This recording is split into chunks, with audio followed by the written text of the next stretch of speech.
ازيكم عاملين ايه؟ يا رب تكونوا بخير. اللي ما يعرفنيش، دي قناتي يوميات ام ادم. انزلوا اشتركوا في القناه وحطوا لايك. طبعا قبل ما نبدا الفيديو نصلي على الحبيب قلبك تطيب. اللهم صل وسلم وبارك على سيدنا محمد وعلى اله واصحابه اجمعين. يا رب تكونوا بخير وباحسن حال يا رب و... وكونوا مبسوطين كده. والنهارده بقى هعمل ايه؟ هعمل اكله سهله وسريعه ومش مكلفه.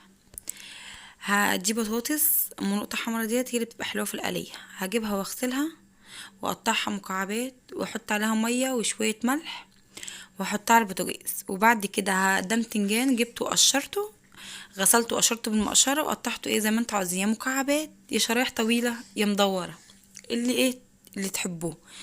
هنا طبعا البطاطس هنسويها نص سوا عشان لسه هنكمل سواها في الطاسة.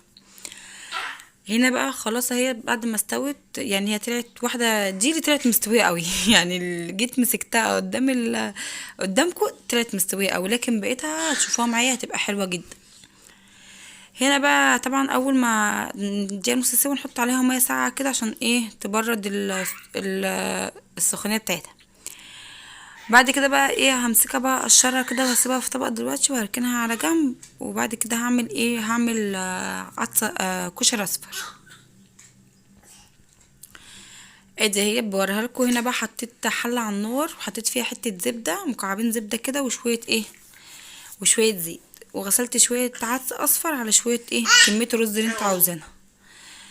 بعد كده بقى ايه هنزل بقى افضل اشوح فيها، وحاطه طبعا بيض على البوتاجاز بيتسلق، هحط هنا شويه ملح وحطيت شويه خل عشان الحته دي ما اتصورتش. هنا بقى افضل اشوح في الكشري الاصفر كده لحد ما اسمع صوت الطقطقه.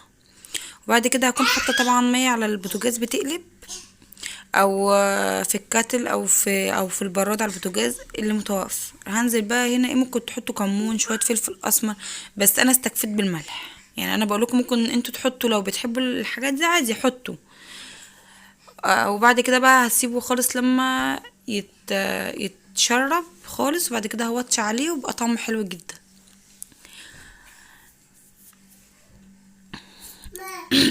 عفوا.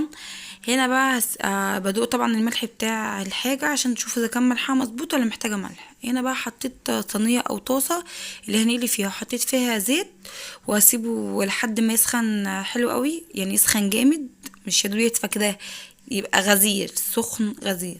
هنزل بقى بكمية البطاطس اللي انا قشرتها واحطها بقى ايه تكمل سواها في الطاسة.